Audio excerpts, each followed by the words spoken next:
Meeple Nation Podcast, episode 515. Meeple Nation, January 2024 news.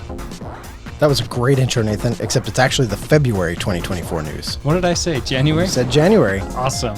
Welcome, citizens, to Meeple Nation. Grab your favorite beverage, pull up a chair, warm up those dice, and join us at the game table as we discuss board games and the board gaming world. Each week, the hosts of Meeple Nation share their love for board games and the amazing memories that come from playing games with some very outstanding people. Let us now join our hosts in their natural habitat, the game table. First try. The Meeple Nation podcast is sponsored by Game Toppers LLC. We absolutely love our Game Toppers. In fact, we are getting ready to pack them up and take them to SaltCon Spring, one of our favorite conventions. We love them because they are modular, they are durable, they go anywhere, and they can either solve the problem of, hey, we just need a better game space, or they can be a full table solution with all of the little gizmos and gadgets to go with it, the neoprene mats, the dice towers, everything else. They have exactly what you're looking for, no matter what problem you're trying to solve. So go check them out at GameToppersLLC.com. We are the hosts of Meeple Nation. I am Nathan Howard. And I'm Douglas Stewart. Doug, it looks like it's just you and I tonight. Yep. Becoming a familiar tale. The dynamic duel, I can't come up with another duo lingo. Butch Cassidy and the Sundance Kid. Yeah. Thelma and Louise, we're going to go drive off there a cliff. There you go. Hans and Franz. And we are here to bump you up. I love it. We have a webpage, Meeple Nation does. It is full of all sorts of information. There's blogs, photos, links to episodes, bios, a link to our email, which, in case you're wondering, is meeplenation@gmail.com. There is also a link to our Patreon. We love our patrons. We love all that they do to support the podcast. And if you too would like to join the nation and be a patron, there's a link on our website, just right there under the title. Or you can go to patreon.com/meeple_nation, and you should be able to find us that way. The patrons help make everything for us possible and help keep us creating content. So we are very grateful for them. Fantastic. Well, Nathan, okay, so I really love the news episodes. Because, they're one of my favorites. Yeah, because I love talking about board games. They're also one of the most expensive episodes. Yeah, that's very true. I don't think that Meeple Nation really has too much of a problem with Cult of the New. No. I think there's a lot of media outlets and creators and stuff, and they kind of have to be Cult of the New because they're all sort of competing with each other. I don't feel like we feel that same compulsion to be Cult of the New, but when we do our news episodes, we sort of get to, I don't know, we get to look at, we get to look a little bit at all the shiny new stuff and the new announcements and all that kind of thing. So I love the news announcements, and we've got a lot to talk about because there's a lot of cool new news. We got to talk about SaltCon because this is our episode. This is the last episode we're recording before we go to the convention. Not the last episode before the convention, but the last one we're recording. Right, the last one we're recording. Correct. But before we get to any of that, we've got to talk about highlights. We've got to talk about what we've been playing because there's some good stuff here. What have you been playing? So the other week, and time travel is going to be all wonky. I don't remember which episode I was talking about, but I got to play Applejack, and I brought Framework to play. We didn't get a chance to play Framework, so we just played Applejack. Well, I've recently got the opportunity to play Framework. In fact, Doug, you and Amber Lee were able to play that game with me. I played it a couple of times that day. You were the latest victims, I guess, or the light of captive audience that I had to force this game upon. Yeah, no, it was good. And I really enjoyed this. It's it's kind of in the vein of Nova Luna, if you're familiar with that, where you have colors that you're trying to match in not necessarily patterns, but in orthogonal connections. And but unlike Nova Luna, it's that pattern can go on beyond adjacency. So, well, I guess you can kind of do that in Nova Luna too. But this game is very well done. This is another Uwe Rosenberg game that you have 4 different colors of frames, and then also on a tile you have tasks, and those tasks are focused. Those tasks are focused. They're very focused, yeah. On a particular frame, but these tasks are focused on connecting this framework. And once you complete a framework, you're going to put a cylinder on top of that task showing that you've completed that task. And each tile is going to have either tasks or frames, and or a combination of those. Tile can have up to 3 different frames. So you can use those frames to chain tasks, chain completions of tasks.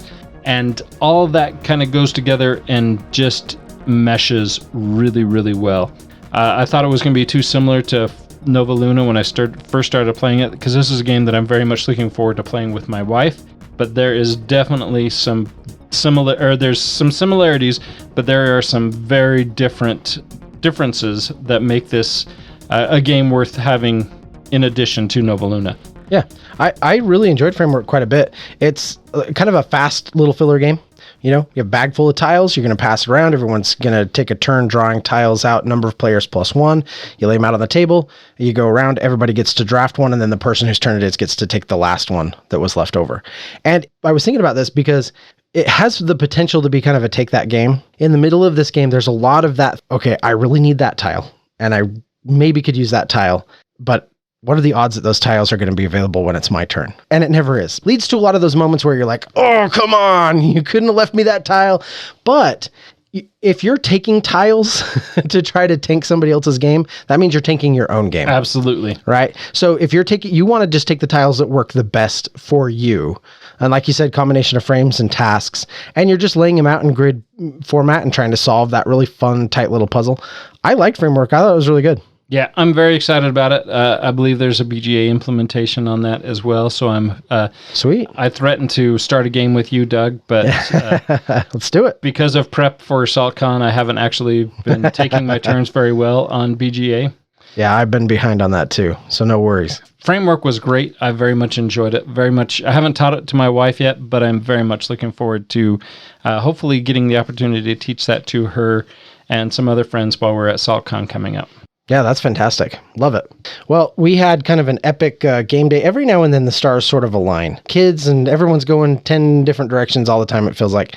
But every now and then on a Sunday, it just sort of the stars align and everyone's just kind of like, hey, let's just take an afternoon and play games. And so actually yesterday we had one of those days that hit.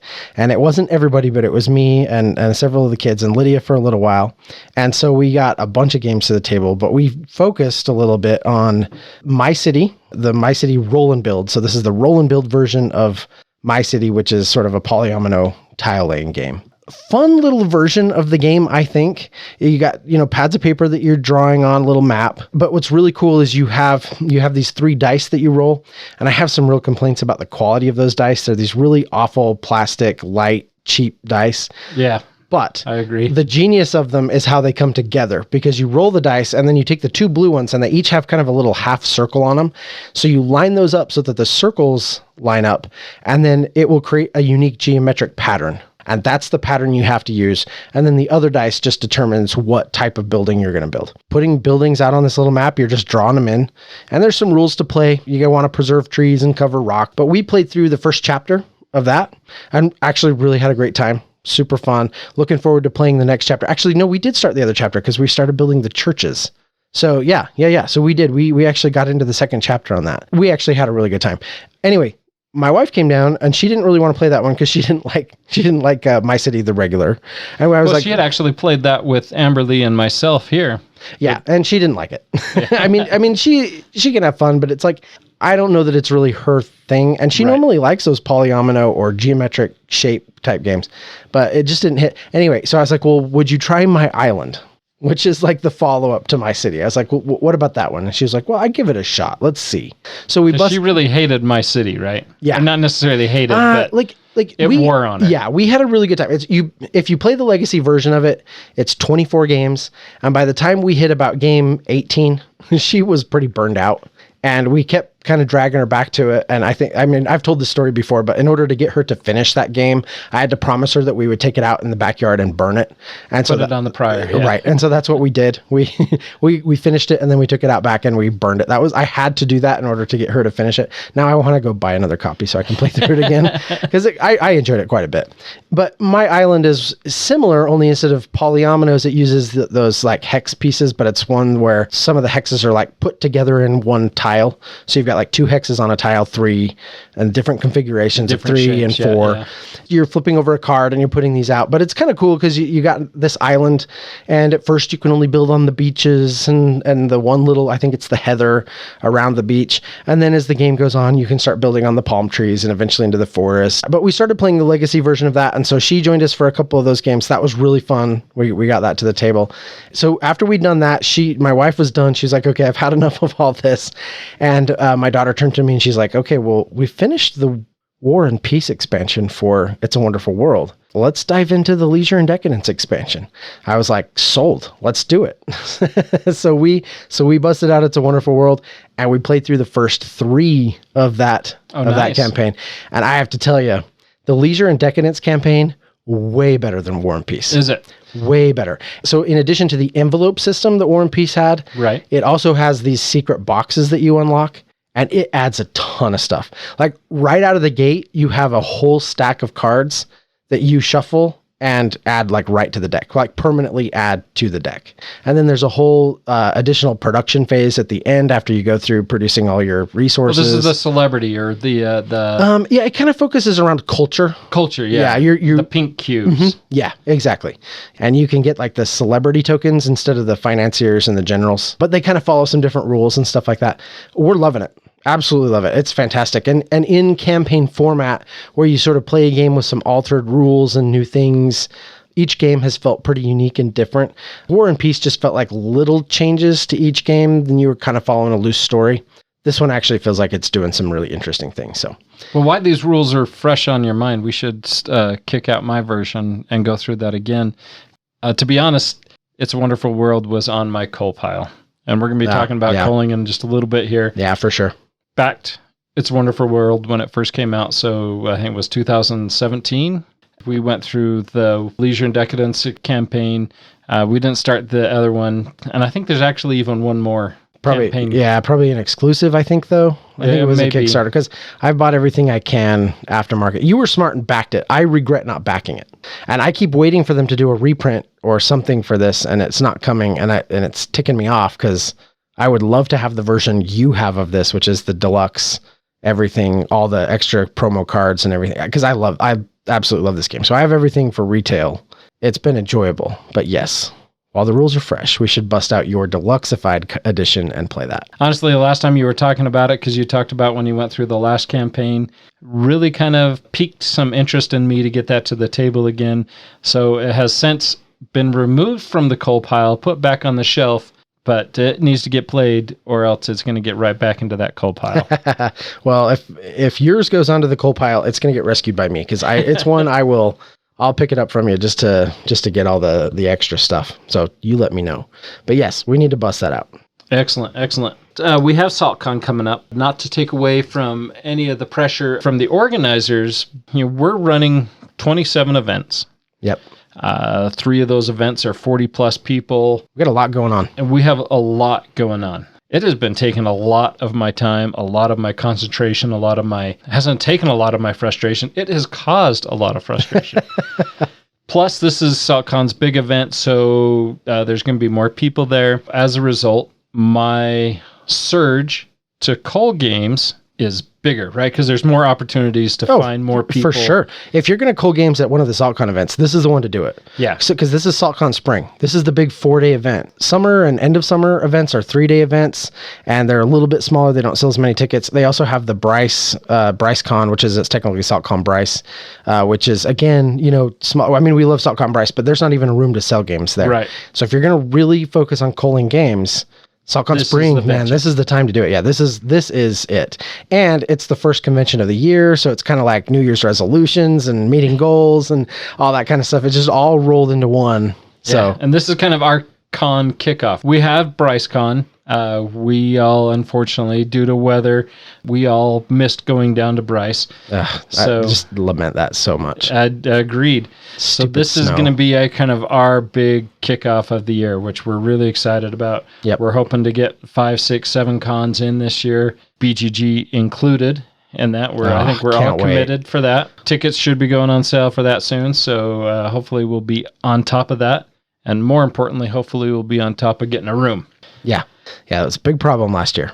But going to this, and a point that your daughter, Amber Lee, was making was that she had a suggestion for us, a discussion point on culling games. Right. And wanting us to say, hey, we should talk about the games that we've culled. And I thought that was a great idea, except for I don't have a list of games that I've culled. Many of those I have marked in BGG as previously owned, but this point in time gives me anyways an opportunity to say, hey, look, I got 150 games that I'm culling, and you have a large number of games that you're culling as well. Yeah, not nearly that many, but I am taking a good, it's 2, probably 3 bins by the time I've got it all done. We're 2 weekends away, and I already have the truck full of 6, 8, 10 tubs. Yeah, that's insane. Yeah. That's crazy to me. That's awesome. Yeah, so I'm hoping that this will give me the opportunity to get rid of some of those things that we're not getting to the table, and hopefully get us the opportunity to get some more things that we could get to the table. Yeah. And some of those things that we're maybe more excited about. So gives both of us a time to evaluate and say, hey, what are some of these games? Because we've talked about some of these games being great games, fun games to play, but what makes that game hit the coal pile? Right. Now, as a side note, you were talking about this, lists of games. One of the things that I do, now this is just a Doug thing, because I just like data and I like to do stuff. So I love the BGG collection deal. And so what I do is when I sell a game, I go in and I mark it as sold. I put a sold comment in the comment section, and then I mark it as previously owned. Now, the downside to that is I only do that for games that I have logged plays of, because I want to remember that I played it and what I rated it. If I buy a game and then get rid of it, I just delete it. I don't keep it in there as a bought and sold game. So I don't have a list of all the ones I've bought and then sold unplayed, but I can tell you all of the games I have sold. In fact, I just pulled up a list of it right here. Just ran it through the filters. I've got currently 80 games marked as sold that I've played. That's kind of a cool tool if you want to track some of your games that you have culled or gotten rid of in the past. And it's really interesting because, with the exception of a few, most of them are not rated super high. Unfortunately, I've gotten rid of several games that have been rated pretty high, but just for some reason will not hit my table. That's great. I just pulled up mine, and that's a pretty long list. It is just 100 that I have labeled as previously owned. And so there's games in there like Tapestry, Tidal Blades. Oh, did you have Tidal Blades? Yeah, I had it actually before Andy, and then when Andy bought it, it wasn't going to get played here. Root. Yep, we've talked about that one before.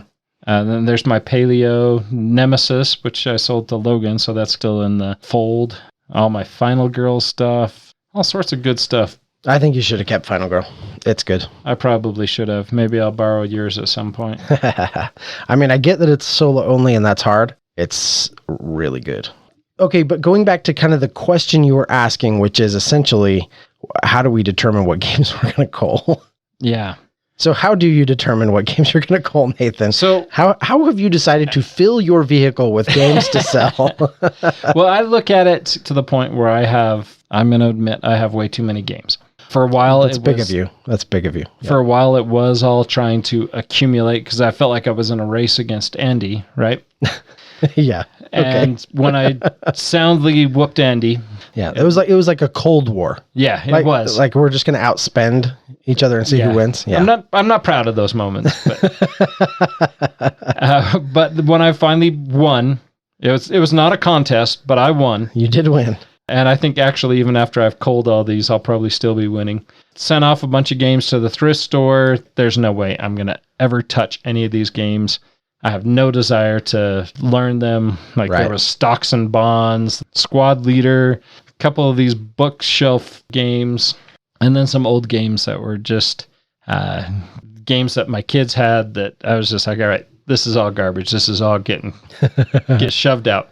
So now I have this list of 150 games that I've made an Excel sheet because I do that. Because you're a nerd. I love it. Yep. And I use that to keep track of everything. But as I was preparing this games, I would go through the shelves and I would do kind of 3 categories that I would look at.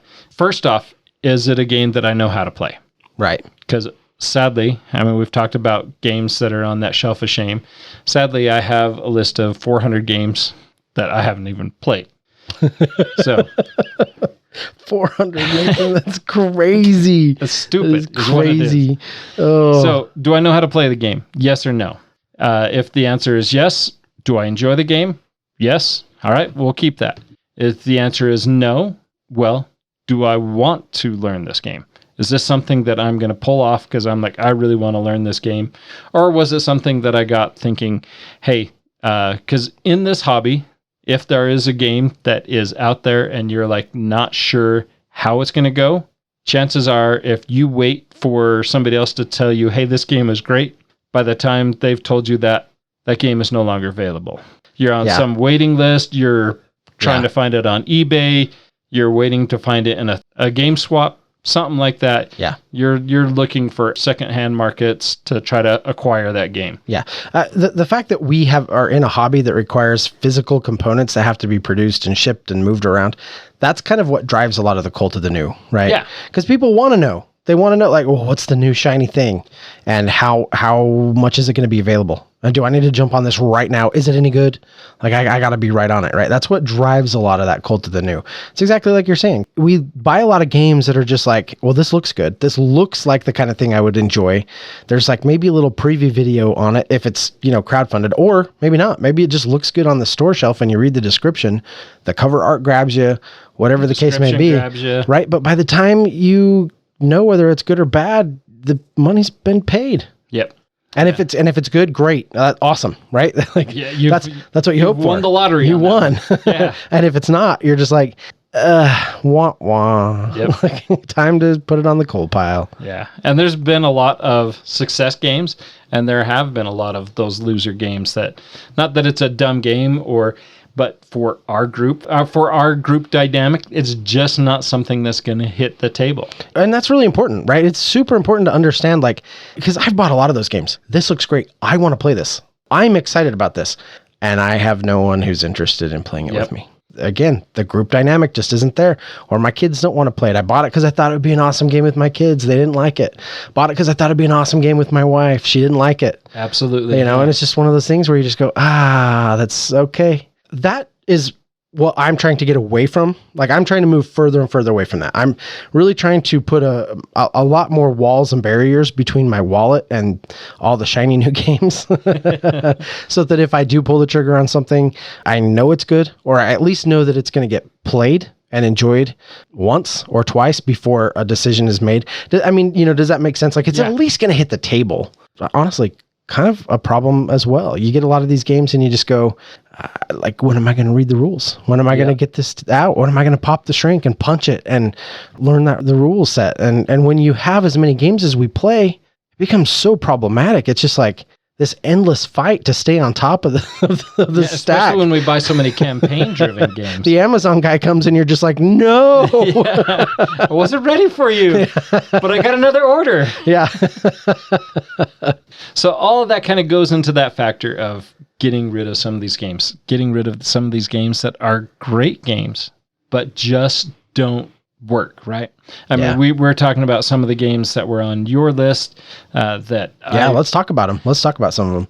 So one that I really want to talk about in particular is probably one of the last ones that you mentioned, and that was Queen by Midnight. Yeah. Which is a game that you and I played. Yeah. We both very much enjoyed. The table presence of this game was great, excellent, very much eye-grabbing. Okay, I'll take it off the coal pile.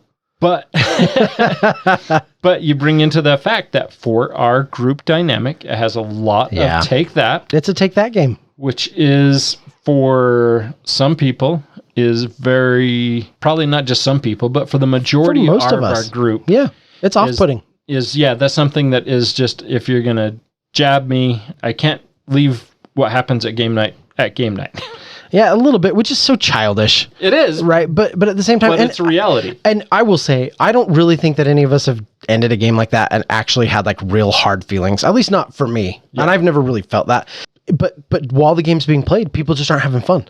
People just aren't enjoying that process. You know what I mean? Yeah. And Queen by Midnight, I love Queen by Midnight. I think it's great. I think it's a great game. I like the deck building. I love the art. I love the concept of it. The table presence is amazing. That clock tower is so cool.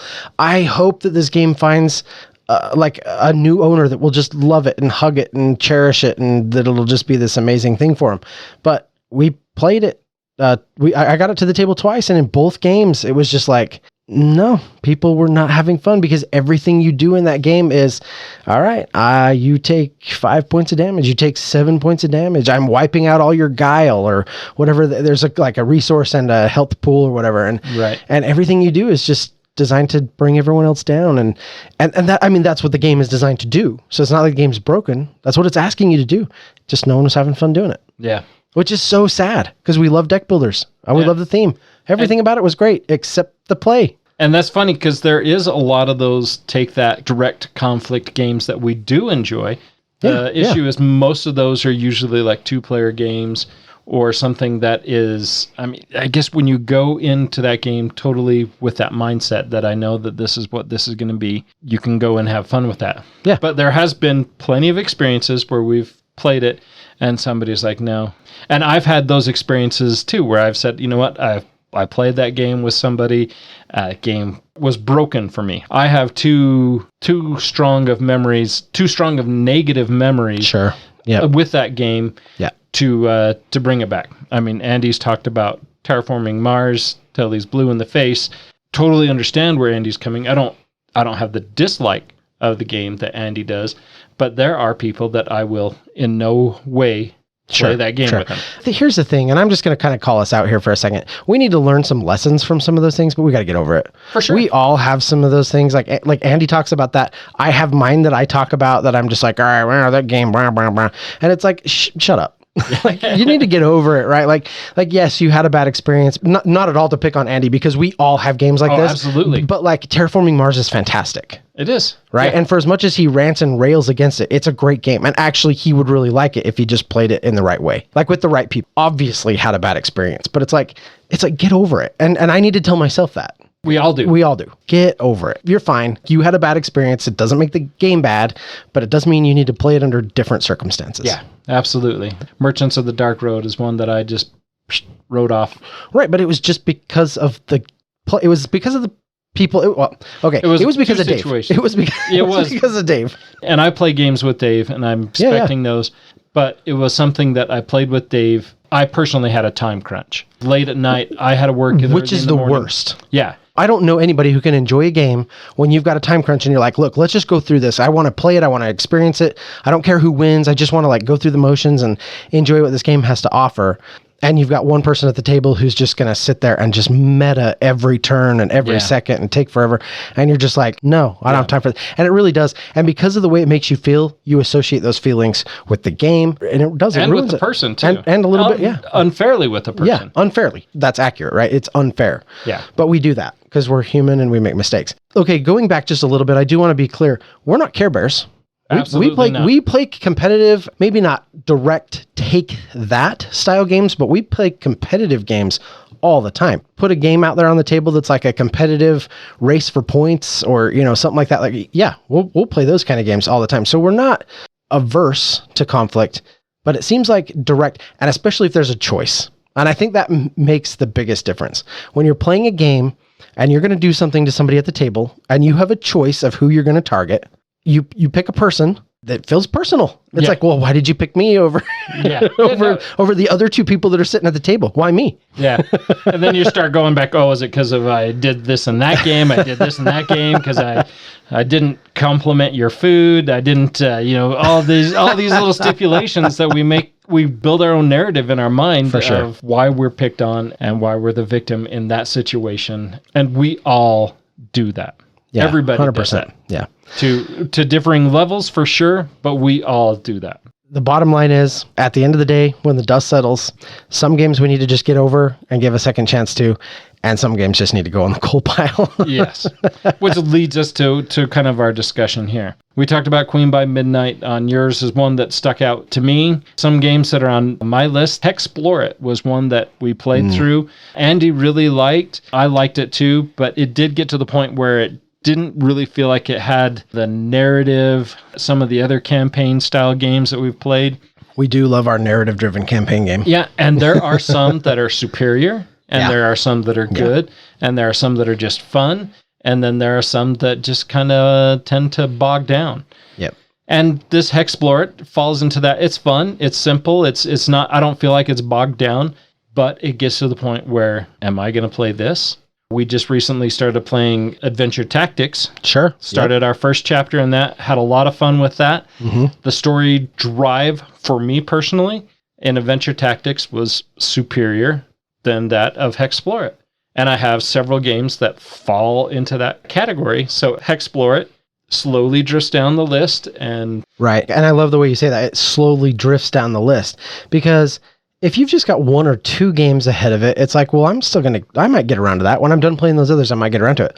But when you keep acquiring more stuff and you keep experiencing more things and you keep having more and more that you would reach for above that game, yeah, it gets to the point where you're like, okay, I'm never going to reach for that. So it's got to go. Now, I've got one on my list. I'm wondering if you've ever done this. I read the rules and I was like, no, this doesn't sound fun at all. And it went on the coal pile. And I've never played it. In fact, it's like some of the stuff's still unpunched. It's not even opened fully. Oh, I have so many games that are still sealed.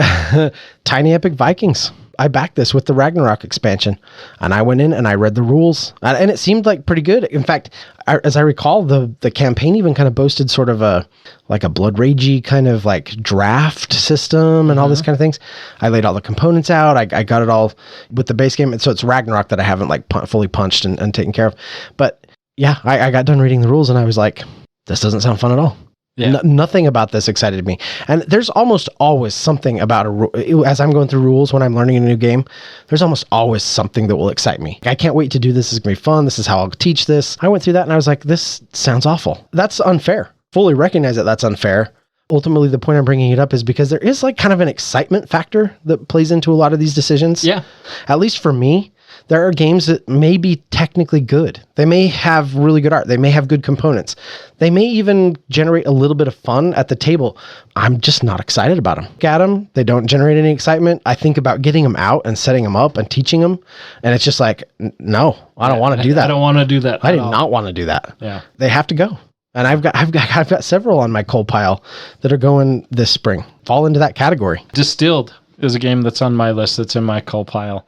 It's a really good game. We played it the one time. And the components and the play, all very good, but just it doesn't sing to me, right? Yeah.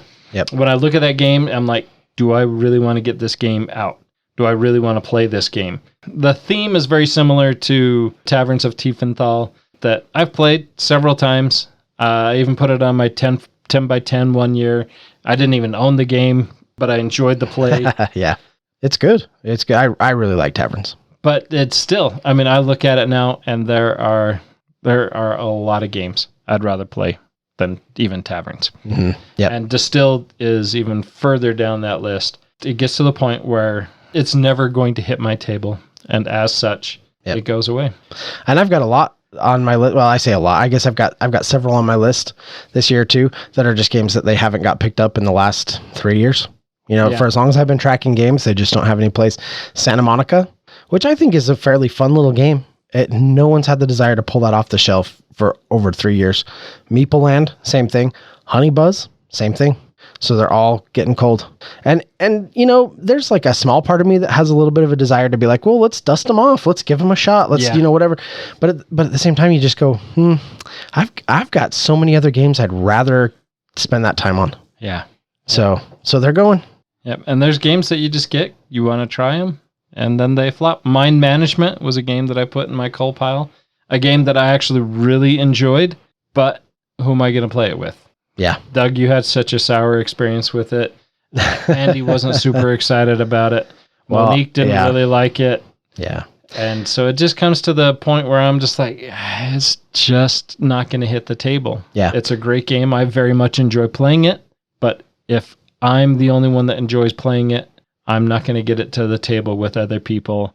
And our group is so tight knit that, we're playing with the same people week after week after week for years on end. Right. That, I could go find some new friends. But I'm actually really happy with my friends. Maybe you should. Oh.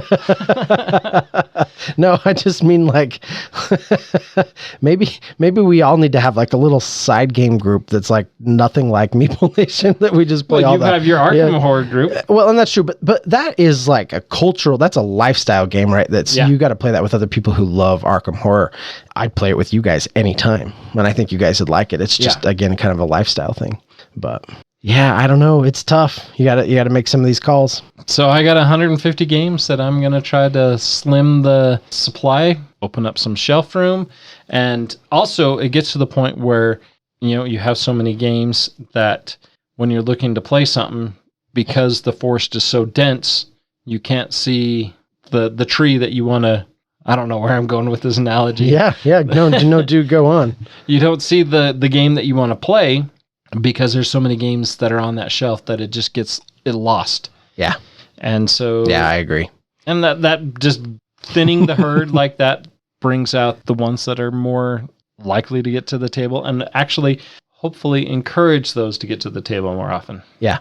Well, it's kind of like picking out a Christmas tree, right? Like when every tree on the lot looks good, how do you pick the one you want to go home with? Yeah. That's what it feels like picking out a game sometimes. Yeah. By kind of thinning and organizing and doing some of the stuff we do, hopefully it makes that a little bit easier.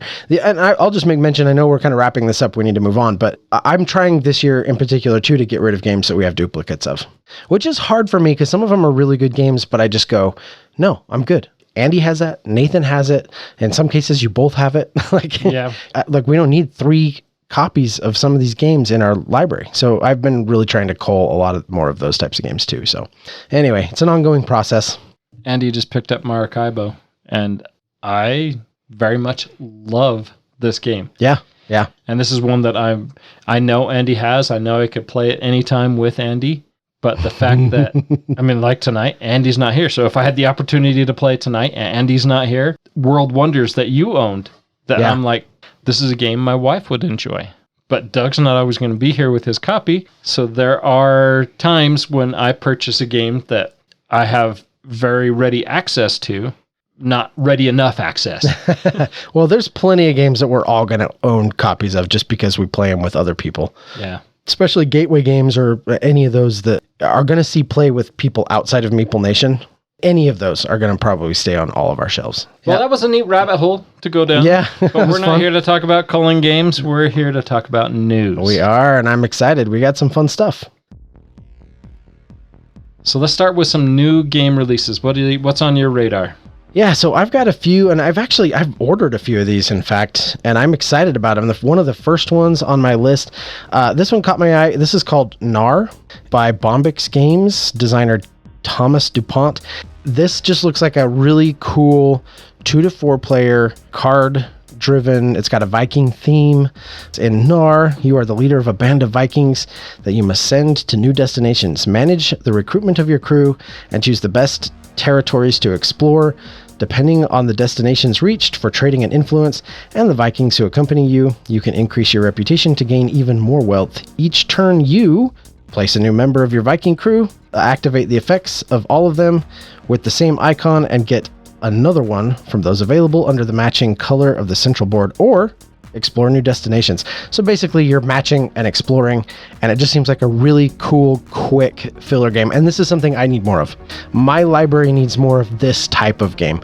A game that I can get out, teach in 5 minutes, play in 30, and have a really great fun time, fun theme, and then put it away. The nightcap games, the filler games, those types of games, I need more of these. I don't have enough of these.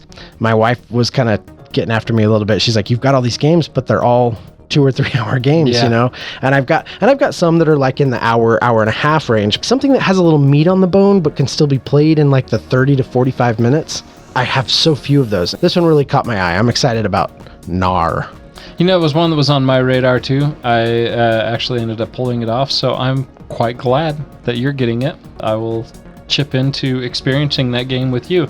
One that I just recently acquired as I was culling all these games. My wife really wanted to make sure that she approved my culling list. She got upset that I have been culling the games that she liked. And so she's like, hey, can we play this game? That one's gone.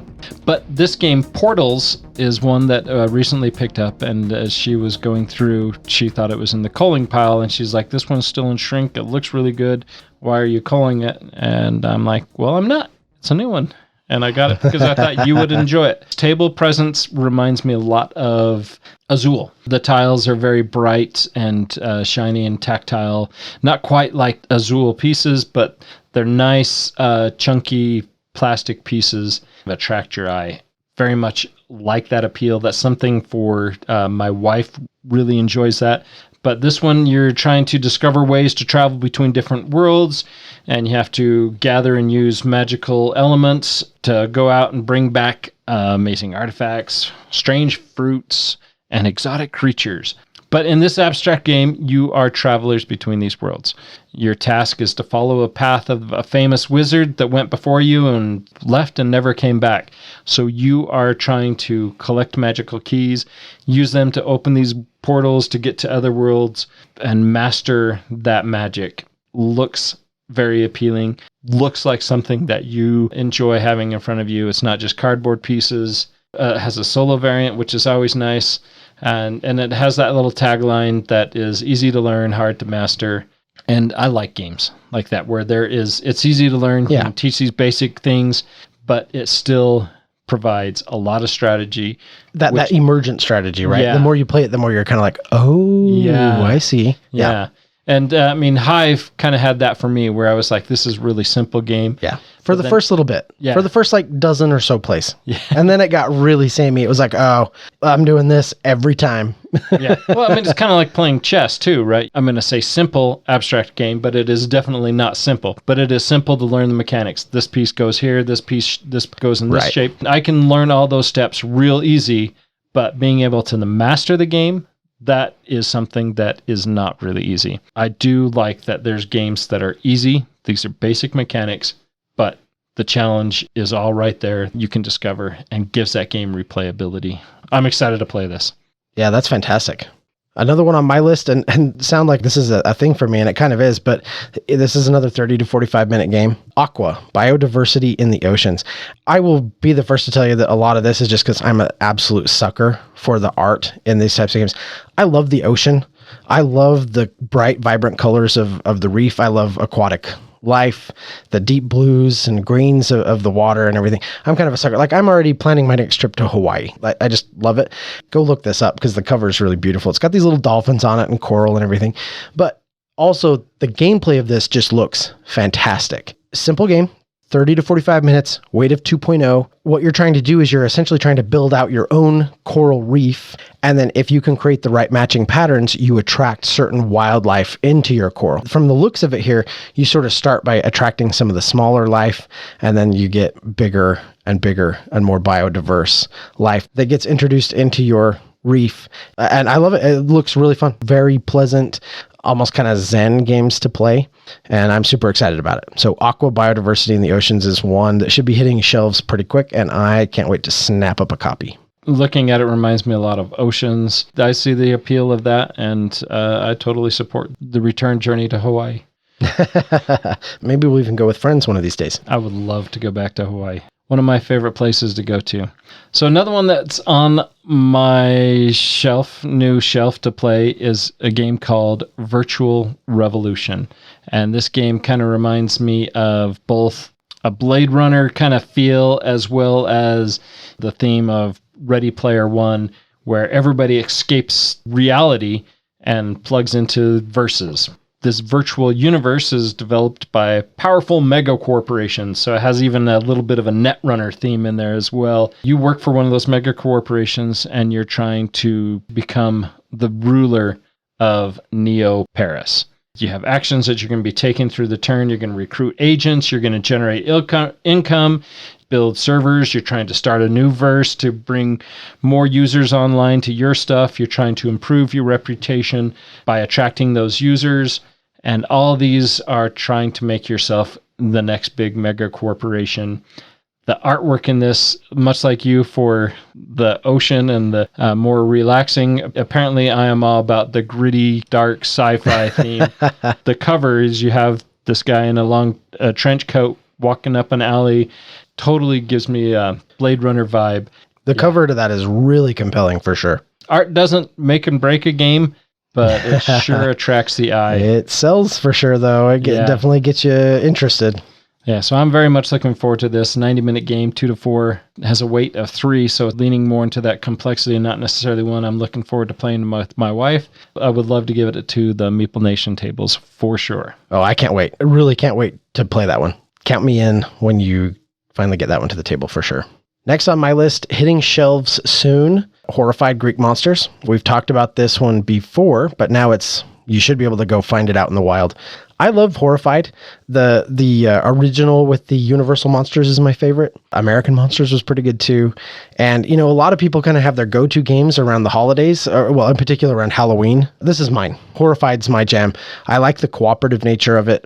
It is fairly simple, but I really just love the theme and the simple mechanics of it. It's one I can play with my kids. It produces some fun puzzles to solve. Like every combination of monsters feels a little bit different. So I'm really excited to see what Greek Monsters introduces to the game. I'm excited to see what sort of mini puzzles it introduces that we have to kind of solve to defeat those Greek monsters. Very much looking forward to seeing hit the table soon. Another game that I am excited about that kind of scratches my social deduction itch is a game called Among Cultists. This is a social deduction thriller, 4 to 8 players, 45 to 90 minutes. I like that time frame for this type of game. Become a member of the secret society and try to prevent the arrival of the big evil. You have the cultists versus the investigator, Cthulhu type of game. But you're combining the board game and you're combining the traditional social deduction elements. You're either an investigator or the cultist, not trying to trigger the arrival, or you're trying to get the end game to happen. 10 rounds of sabotage or kill the investigators. It may have a little bit of the take that, which if it does that, if it has a player elimination in it, and it's a 45 to 90 minute game, then that I'll probably be backing off of that there. Or I'll probably still be getting this and it'll just end up in the cull file at that point. But Among Cultists, personally really like that social deduction feel. I like those team games. Right. And this is something that I'm hoping could be easy and fun to play in that 45, 90 minute range. I'm hoping that it's really good. We talk about our Meeple Nation dynamic. These types of games don't fit the dynamic for everyone super well, but we do have like Feed the Kraken was one that really hit with our group. So maybe this one will be another hit like that. Maybe this will be another one that maybe we can play a few social deduction type games, because generally speaking, we're not into those quite as much. I like the theme on this a lot though. So maybe this one will hit. Awesome. Well, I will just make mention of a few more that are on my list that will be hitting shelves or fulfilling very shortly. I know a lot of people were really excited about Havalandi. I think that's how you pronounce it. This is the new Reiner Knizia hotness. The cover is all the hot air balloons. This looks really appealing. This was on my list too. And I think it's got a lot of people really excited about it just because of some of the reviews that are coming in. It's one I want to play before I buy. It definitely fits that category for me. It sounds like it might not be like Reiner's very best game, but I really love the art and general play on this. It also just looks like one that you could get to the table and play fairly quick. 45 to 60 minute playtime. 2 to 4 players. That's a pretty manageable, medium weight game. I'm looking forward to giving that one a shot. I'm also excited to get Wyrmspan to the table. I know you're a little bit less excited about this one, perhaps. I want to try it for sure. Yeah, but this one's hitting shelves. So, right now, people are getting it. People are playing it, seeing more and more reviews and more talk about Wyrmspan. Looking forward to getting that one to the table. And then I know one of the games fulfilling right now that everyone is talking about. In fact, I think it was pretty high up on the BGG hotness list or whatever. And that is Mythwind. Lots of people getting Mythwind. And so far, it's well rated. Looks like right now it's at about an 8.0. Looks pretty fun. I'm excited to try all of those games, and they all should be available. You can go find them out in the wild, or if you backed, Mythwind, you should be able to pick it up. Actually, I've seen the retail. I don't know if it had anything Kickstarter exclusive or not, but I have seen that one on the online stores as well. So I know you could pick that one up. If you didn't back it, you could go out and buy that and pick it up. So, And that's Mythwind? yep. Excellent. All right, moving on to some new games that are in the future. I am really excited about this game announcement I came across the other day, and that is Catan Starfarers Duel. So I know Nice. Catan is a Nice. property that's been out there for a long time. Catan Starfarers is one that I've actually still haven't played. I own. I have a huge affinity for the game Starship Catan, which was the original Starfarers of Catan 2-player version. Both Andy and I had some high praises for this game, and so I am excited and I hope that this game captures the element of Starfarers, of Starship Catan in this new Starfarers Duel, because it would be nice to get a new kind of updated version of that game and get that to the table. But this is one that I was excited, told Andy about it. Andy was pretty excited too. Catan Starfarers Duel should be coming out pretty soon. This says it's a 2023 game. Is it out already? Can you go buy this? Not for US release. Not for US. Okay. That's the issue right there then. Actually, Excellent. it's showing up in a couple of US markets. Maybe you can find this one. Yeah. But definitely new to us, right? Like yeah. Well, I was excited about some new game announcements, and I wanted to get your hot take on this, Nathan. G.I. Joe. Yes. Battle for the Arctic Circle. The new Axis, and it's an Axis and Ally system game. I am such a sucker for this theme. That's what I thought, which is why I wanted to ask you about it. Yeah. So no, is this it's one on you're pre-order. are you all over this? Yeah, I'm all over this. If I recall the time, there's not really much information on BGG last time I looked. Yeah, I don't think there's even an entry on it on BGG, which makes me nervous. Sure. But as we speak, I'm rechecking that, and there's a link for it now. There is a page for BGG. On BGG. On BGG, G.I. Joe Battle for the Arctic Circle. It has a lot of little vehicles. The theme is there. And the big thing is it has a 90-minute time frame. Which is crazy for an Axis and Allies game, right? So I'm a very lightweight Axis and Allies. Yeah. What you're essentially doing is marrying two things that have nostalgia that I don't know necessarily have to be revisited. I mean, G.I. Joe's has a lot of nostalgia for both of us. Yeah. But it's also one of those things that might be best left in that fun, nostalgic zone, because a lot of the new G.I. Joe stuff hasn't been amazing. And same with Axis and Allies. I have great memories playing Axis and Allies. I don't think I'd have those same memories going back to play Axis and Allies. But man, you marry those two things together, you've got like this nostalgia explosion. Yeah. It's like, and put it in a 90-minute grab bag. It's, yeah. So I'm looking forward to it for sure. It's one that I've pre-ordered, and that's awesome. Yeah, I'm really looking forward to it. Cool. Well, I'm glad you pre-ordered that, because that's one I'm looking forward to playing then. Double the nostalgia, double the fun. Hopefully. I mean, I have been burned, and I've been paying a lot of nerd tax on G.I. Joe lately. So I'm hoping, and I'm just wondering what Power Ranger game this is like, so that I could go read those rules. Go read those rules first, and then you'll know how to play this game. I love Renegade games. It's become the ongoing Power joke. Yep. Doug, have you ever read the I Am Bob books? I have not. I am unfamiliar. Found this on a whim. The name just kind of attracted me. I'm like, this sounds interesting. So I've been all into these 4 or 5 books, but it's all about this guy. His name's Bob, software engineer. I can't remember what it is, but he's really rich and decides that he's going to upload his memory so that in the fact that he dies, he can live on or whatever. And great. Like 5 minutes after that happens, he gets killed. And of course.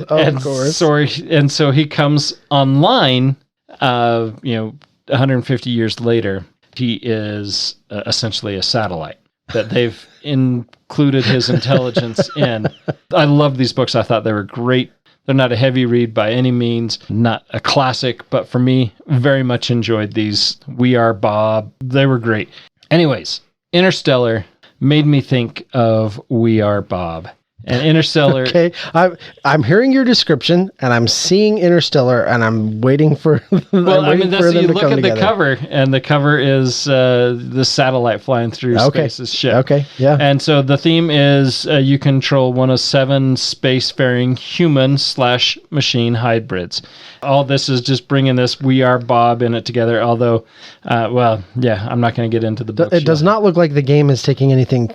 It's not tongue in cheek though. No, like the game is taking itself very serious. It's not a comedic take on anything. No. This is all my nostalgia for We Are Bob. This is Nathan layering on Interstellar. Okay, I love this. You're taking on one of these roles, and you are trying to find your way through space, and you're trying to discover new worlds. You have conflicts with other alien species or the gray goo, they call it.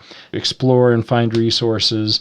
And for some reason, you're also fighting cancer. I saw that in the description, and I was like, you're trying to have many battles and hardships like cancer. Okay.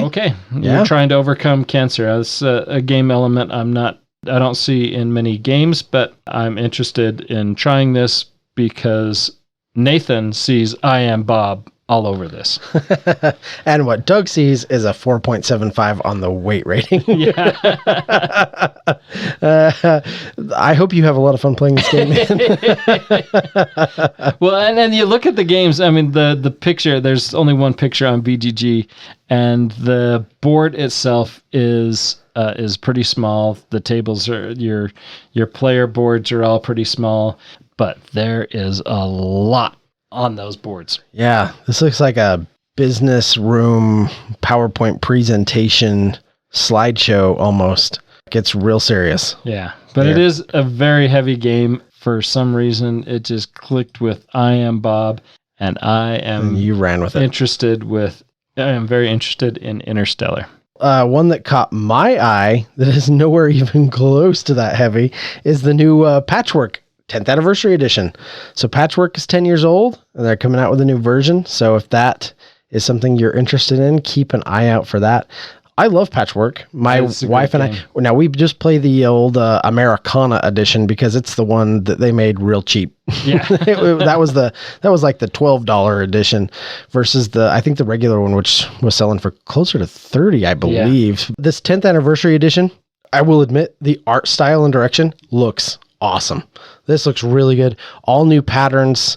They've used a new color scheme. My understanding is it might have some components that are just a little more decadent or just a little more deluxe. Not necessarily. We're not talking about acrylic pieces or anything like that, but just kind of refined, updated art. Not deluxe, but maybe deluxeified just a little bit. But it looks like a great addition of Patchwork. Yeah, Patchwork's probably my wife's favorite game.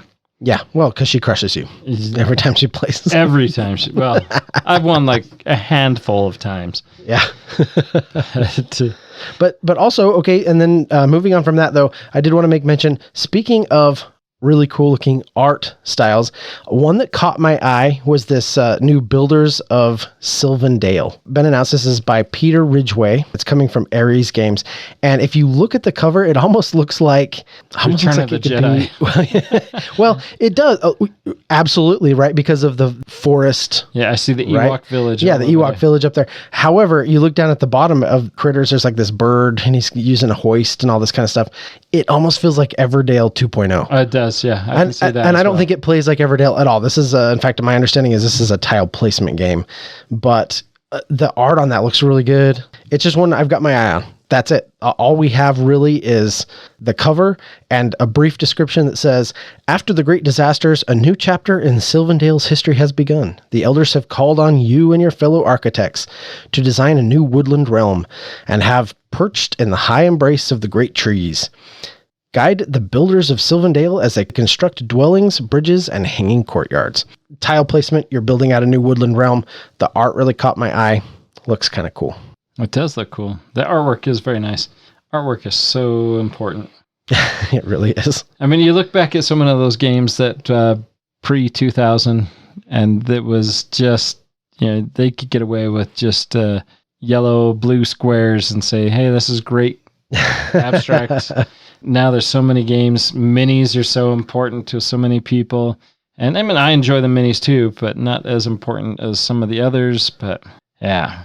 So one that's future looking down the road for me is a game called The Paradox Initiative. Just like you mentioned, there's not really any images of this, but this just, the cover shows this world getting sucked up into this other black hole or whatever. Very much incites me. And you read some of the description. Our newest discovery changes everything. Our paradox engine lets us manipulate paradox particles, the fundamental building blocks of reality, past, present, and future. None are beyond our grasp, and nobody can stand in our way, except, that is, maybe the frauds at the rival paradox lab down the street. Quickly, to the control room. Switch off the safeties. There's renown to be won. Playing a mad scientist competing to claim strands of space-time from worlds all across the multiverse. But be careful, your collection sends ripples through existence, collapsing the connection that future generations will need to reap the benefits of your reckless experiments. I've been going through watching a lot of the DC multiverse verse from the Arrowverse. Oh, nice. And so a lot of this is kind of fresh on my mind, and Marvel did its version of the multiverse as well. Probably those influences alone is what really kind of attracted me to this. I'm hoping this will be worthwhile. 30 to 90 minutes, 1 to 4 players. That's about all the information we have. Very cool. All right. Well, hey, another one that grabbed my eye. You need to go check out Barbaric. This is a game that just looks super interesting to me. Sort of a post-apocalyptic-ish kind of thing. Like, looks like it's set on Earth. All the animals have mutated and have turned into these like elite fighting, almost fantasy-esque type characters. You've got rabbits, pigs, and turtles and all these different things, but they are fantasy fighters. And there's some mechs. There's yeah. But it's kind of infused. Again, it's like future tech. There's like almost a little bit of a steampunk kind of vibe, almost a little bit. Visual art style on this one is just really unique. I have not seen anything like this at all. The gameplay actually looks pretty cool. So it is a competitive game, and what you're going to do is you're going to pick a character, and then you're going to pick they just call it a gear, but it's basically your ride. It's your vehicle. Right. And your character comes with a deck of cards, and your gear comes with a deck of cards. So you pick one, you pick the other, and then you take those decks and you mash them together. You're basically using that deck to move, upgrade, do all the things that you do on the board. It is competitive. It's not direct conflict. Like, you're not necessarily fighting each other. At least it doesn't seem like it is. You're actually in kind of a race to get this core, I guess is what it is. You're fighting over this core, but the core is guarded by a big boss and some minions, stronger as the game goes on. I have not seen anything like this before, and I'm really intrigued by it. So Barbaric, no idea if it'll be any good. Don't know a whole lot about it, but the minis they have shown, the art, everything about this just looks really intriguing. Piqued my curiosity. I can't wait to find out more about this. I'm not saying it's one I'm going to buy. I'm not saying it's going to be great. It just looks really, really interesting and unique. You got some hippos with some big hair, some werewolves, some... all kinds of stuff, right? Foxes and rabbits and just all kinds of really... They're taken very serious. This isn't cutesy woodland. No, this isn't Everdale. We've evolved into very borderline adult steampunk versions of these critters that you're going to throw on these really quite interesting and cool looking vehicles. Can't even hardly describe. You almost just kind of got to go look at pictures of them because they're all incredibly weird and unique. They're all going to go jump on a vehicle and run around and fight each other. I love this hippo with the big hair. He's on a dual seahorse chariot, and he's got the big M60 machine gun on there that he's just got the belt going around him. These sculpts are pretty cool. One of them is it's a cat. You know, he's got like the pauldrons and the hat. At least it looks like a cat. The mini looks like a cat. But then he's playing a guitar, the bard class, like from a fantasy RPG or something like that. But then his gear, the gear they have him on, is like this big, can't really tell if it's like a frog or like a cricket. I actually think it looks more like a cricket, but it's like this mechanized cricket that he's riding on. It just looks really cool. Super fascinating. Almost one of those games where if the game wasn't any good, everyone would still just ooh and ah about the minis for an hour. Yeah, the minis look great. Table presence alone is going to attract the eye. A lot of the images they have shown too have all buildings and terrain and stuff, and I have no idea if that comes with the game or if that's something they've just done for the marketing. Yeah, I was looking at that too. look pretty intricate to be in-game pieces. Yeah, I doubt they are. But if they have like an option for that or like an add-on kit or something, I'd be really intrigued with that too. So for sure. Anyway, Barbaric, go check that one out. It looks really interesting. All right, the last one I want to get to, or maybe the last one I want to get to anyways, is a game called Far and Away. This is 2 to 6 players, 15 to 30 minutes, so kind of in that time frame that you were looking at, Doug. Yeah, I love that. This is definitely an easier game. You're on the mystical continent of Alua. Kind of sounds like Kahlua, which makes me want to have Hawaiian food now. I had Hawaiian for dinner tonight, by the way. Lucky. Yeah, it was really good. But you create a tableau of 8 cards that represent the regions of the continent, and characters are going to travel back and forth across those cards and interact with characters that are on there to complete tasks. Play is simultaneous, which is good, which helps keep it into that 15 to 30 minute time frame. I've heard a few people talking about this, not really heavy on the weight scale. No, it's really light. But I guess I have heard that if you don't like numbers, that this isn't your game, because I guess it's kind of something about the numbers and you got to do some calculations, processing numbers as you play, is what I've heard. Are you going to pick this one up? Most likely, yeah. Okay, good, because it's been on my list of games I'd like to try. It does look kind of interesting. I've actually got a few more that I wanted to go through, and I'll try to get through these quick, but I wanted to get your take on a couple of things.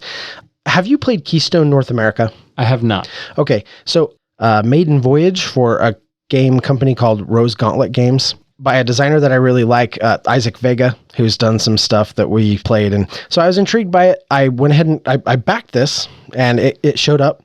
When it first fulfilled, we probably played it 4 or 5 times back to back. And then it's one we've just, slowly, it gets out less and less, but it's still one we pull out from time to time.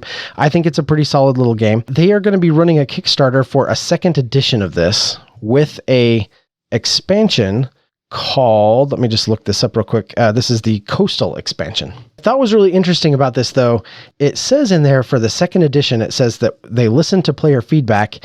The game is now going to be a 2-player experience only. Now it's originally 2 to 4. And I didn't think it had any problems at 2 to 4. But the 2nd edition, and I've never seen a game do that. I've never seen a game go from 2 to 4 in its 1st edition to 1 to 2 in its 2nd edition. Yeah, that's and I thought that was kind of weird. But anyway, but I do like the game. I like Keystone North America, and I thought it played pretty slick. I thought it was fun. I definitely had my eye on it because I want to check out this Coastal expansion. If that's a game that you've played and like, or if you're kind of curious about that, maybe go bookmark that and kind of follow that story. That should be coming to crowdfunding soon, sometime in the next few months would be my guess.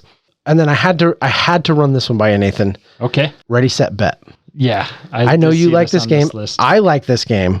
They're getting a new High Roller edition, and I'm wondering if this is tempting you at all. Oh yeah. This is like the Vegas edition. Yeah. Right? Because the neoprene mat. Yeah. So Ready Set Bet is all about horse racing. Yes. Right. So it already has kind of that vibe, but it feels very much like a board game. It looks like this edition of it, more of what you would see like Vegas, right? I keep going back to that, but it really is like the Vegas edition. It has the Vegas style dice. You get a big neoprene mat. It's got the really nice poker chips, like the premium poker chips that go with it. Are you going to upgrade? Most likely. Because this does look really good. And when you combine this with the app, this is a really fun game to play. The app makes a game. I don't know why you would play without the app. Yeah, because you can. They allow for it. Yeah. I don't know why you would. Yeah, no, I mean, you could get somebody to do it, but the app calls the race so good. A must in my book. Awesome. Well, I'm looking forward to you buying that. And then another game getting the deluxe treatment is That's So Clever. This is one that Richie has kind of embraced recently. I don't know if you've noticed that, but Richie really likes this. Yeah, and I play the app. I just use the app on my phone to play this. But this is getting a deluxe edition. I guess the deluxe edition will include the original game. It'll have some laminated, like nice laminated sheets that come in it, and a dice tower. Interesting. This is a dice driven game, right? You roll the dice, and that's what you use to write your numbers and stuff. So I thought that was kind of interesting. So if you're into the deluxe editions, you got Patchwork, Ready, Set, Bet, High Roller Edition, and That's So Clever Deluxe. That'll keep you busy for a little while. There's also a new small box Ticket to Ride game coming. This is Ticket to Ride Paris. That looks kind of good. And I actually like those little small box editions. My wife and I play London. And I think that's a good version. It has the double decker buses, and I think that's good. So I'll be really curious to see what Paris introduces. The other small box one that I know of was New York, and that has the little taxi cabs. The search for UAPs. Now, did you ever play the search for Planet X? I have it. I haven't played it. No, it's one that's on my shelf of shame. I also have it, and we've played it. Sat on the shelf for a little while, but we really like it. It's very much a deduction game. I think it's a really fun deduction game because it's really pure deduction. It's not social deduction. We've had a really great time. Now, I haven't played the follow-up to that, which was the Search for Lost Species, but I've heard that was really good. So this is the Search for UAPs, and I can't remember off the top of my head what the UAP stands for, but it's something cool, and the link's not working. Hang on a second. The Search for UAP stands for Unidentified Anomalous Phenomena. So I don't really know what even is that? This is, like paranormal? Like it's kind of odd, right? Like this is a weird theme, but I think it's kind of the search for the paranormal. I don't necessarily think it's alien. It's not UFOs. It's unidentified anomalous phenomenon. So I'll be curious to see how this one does. I liked the Search for Planet X. I think that it's interesting they keep making these. And if you like deduction games, I think those are definitely worth checking out. Yeah, I need to get Planet X off the shelf. Yeah. There's one more I want to talk about. Sometimes you go through a list of new games and you're looking at games. Sometimes a title just grabs you. Like I just recently picked up Really Loud Librarians, which is kind of a party game, one I'm hoping to get a chance to play at SaltCon. Yeah. And try to disrupt as many people as I can with that. But there is a new game. The title is And That's How I Died. That is a great title, by the way. Very much intrigues me. It's a 2 to 6 player game, and it's 15 to 45 minutes, which is also really good. So you are the world's mightiest heroes, but you are a little dead. Sitting atop Valhalla, you tell each other stories of your epic lives. Who among you was the greatest? You can combine cards to create memories from your past and correct others by changing theirs. Sounds a little bit kind of weird there, but I'm still a little bit interested, mostly because I think that title is great. A story building deck, tableau building game. Totes it is going to have new stories every time. Only 5 minutes per player, so that's nice. Different paths of victory. It does have reverse player elimination, so I don't know if you're if you're kicking people out of Valhalla and turning them back to the living realm. It intrigues me. Almost 100% on the title alone, and that's how I died. It's a very simple game. Complex, gives it a rating of 1. Could flop. The title alone has me interested for sure. Yeah, me as well. What a cool idea. People always coming out with really great new stuff. That's awesome. The last one that I wanted to talk about, there was an announcement. This is King of Tokyo Origins, an old gateway classic, a new edition here. This is what I understand about King of Tokyo Origins, sort of a new entry-level version of King of Tokyo.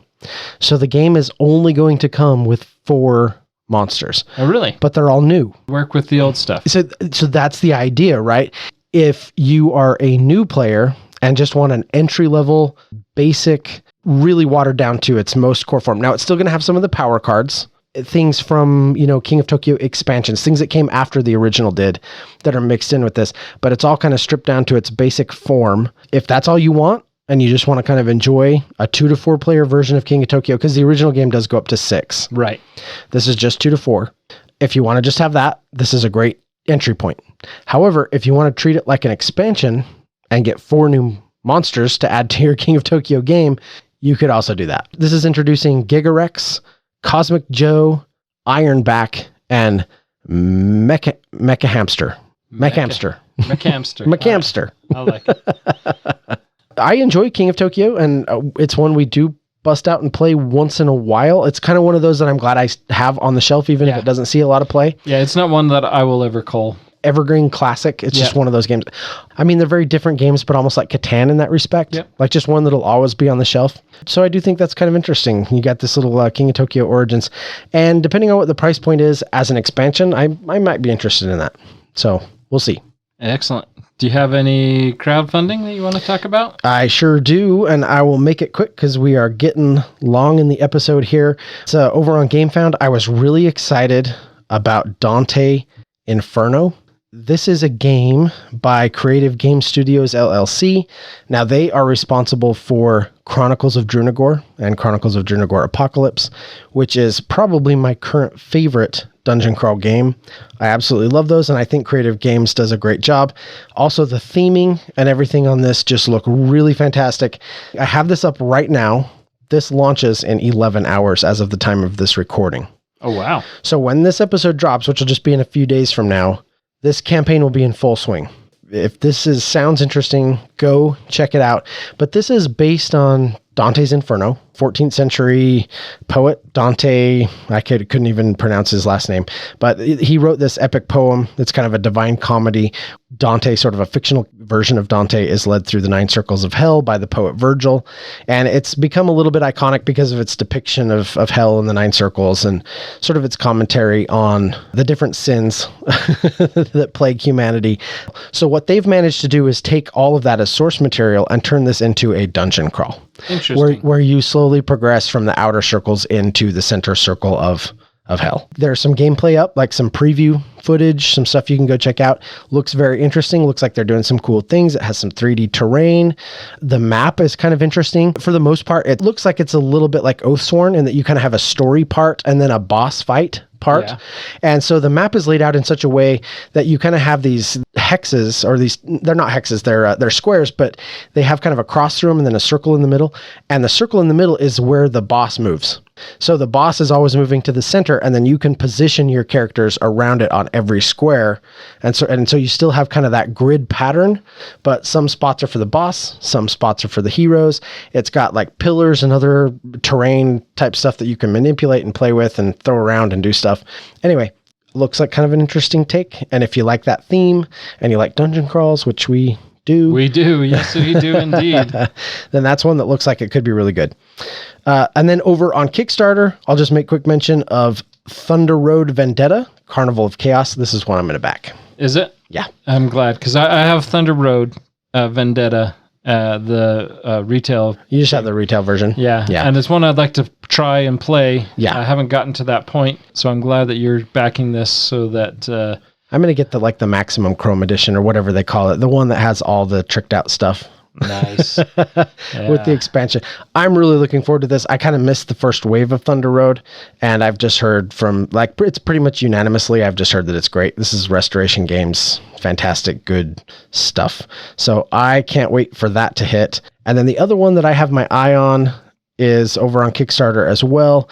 And honestly, it just grabbed me because the art looked so good on this. It looks really good. This is a sci-fi combat card game for 2 to 4 players. So if you go to Kickstarter, you can sign up to just, notified on release. And it has the cover there and it's fine, whatever. But if you go look this up out on the internet, like you go to their Facebook page, this game, the art in this game in particular, looks absolutely stunning. Like some of the best stuff I've seen in a long time. So, I want to learn more about the gameplay. I want to learn more about what this game has to offer. I don't know if this will be good or not, but I am very intrigued at what this game has to offer, especially from an art perspective. It intrigued me enough to notify me. Ixion or Ixon, IXI. I think there's an I in there. The logo is a little weird. I think it's Ixion Gameworks. And look up Wormwood. It has like a preview page for the art that's on this. It's stunning. So a little while back, I had actually mentioned a game called Koschei the Deathless. I think it's got some deck building elements. I think it looks kind of intriguing, but I brought it up just because of that incredible art. We kind of, oohed and awed over the art. I think this one has that beat for me. This Wormwood. And seriously, do yourself a favor and just go look it up. The art looks fantastic, and it has more of that sci-fi, space, alien kind of theme that looks sort of infused with different cultures and people and everything.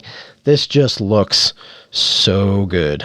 Yeah, the artwork is amazing. I was hoping to get like a live take. I was actually hoping Andy would be here tonight because I was hoping to have you guys kind of lose your minds live on the podcast as you were looking over it. But I'm very excited about what this game. I just hope it's good. I want the game to be good because the art already is going to be amazing. Now I want the game to be good. I mean, it looks like a deck builder, but head to head.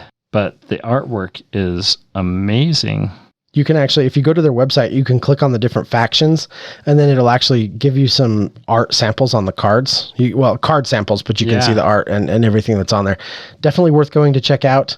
Oh, this artwork is great. Yeah, some of the best stuff I've seen in a really long time. So again, I just want the game to be good. Yeah, art is great, but the game's got to be good too. So for sure, no, it does. It absolutely has to be. Otherwise, it's just cards in a box that never get looked at. Yep. Yeah. Wow. I like that. That looks pretty darn cool. 2 to 4 players. Yep, I'm excited.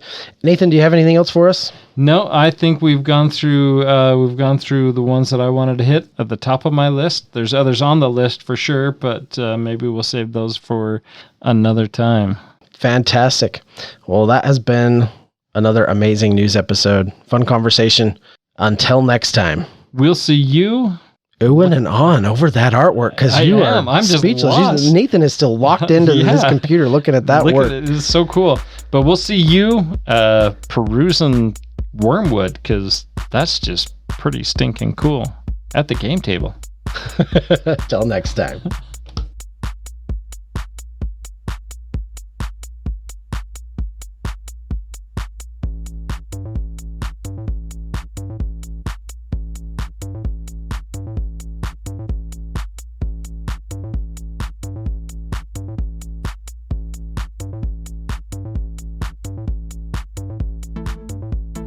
Thank you for listening and being a part of Meeple Nation. If you would be so kind as to follow, subscribe, share, and rate or review this podcast, it really helps to spread the fun. You can be more involved in supporting the podcast by joining the nation at patreon.com/Meeple Nation, or you can find a link at the top of our webpage, meeplenation.com. And while you're there, look at all our extra content. There are links to all our past episodes, a wide variety of blogs, pictures from our Instagram feed, and bios for all the hosts and our awesome bloggers. Follow us on Twitter, Instagram, and Facebook, all under Meeple Nation. If you would like to chat with the hosts or other members of the nation, you can join our Facebook group, Meeple Nation Off Air. We hope to see you again at a game night, a con, or maybe a suspense-driven evening of Werewolf. Thank you for listening and supporting Meeple Nation, and stay tuned for next week's episode. Thank you so much for listening. We very much want to thank our patrons who help keep the podcast running. I personally want to thank my co-hosts for all the help they provide with both content here on the podcast, in addition to what we have available on our website. Without them, the podcast would not happen. If you too would like to support the podcast, you can join the nation at patreon.com/Meeple_Nation, or you can find a link to Patreon at the top of our webpage, meeplenation.com. If you have any questions, comments, or games you feel should be on our radar, you can always reach us at meeplenation@gmail.com. We can't wait to hear from you. I am grateful to Doug and Andy who helped me edit episodes, and I want to thank James and Kim Clark who do the editing on our blogs and on our webpage, which can be found at meeplenation.com. We want to thank Brain Detergent for our music. If you want to find more from him, you can follow his links that can be found on our webpage, or simply search for Brain Detergent on YouTube to find more of his tracks. Thank you again for listening and being part of the Meeple Nation community.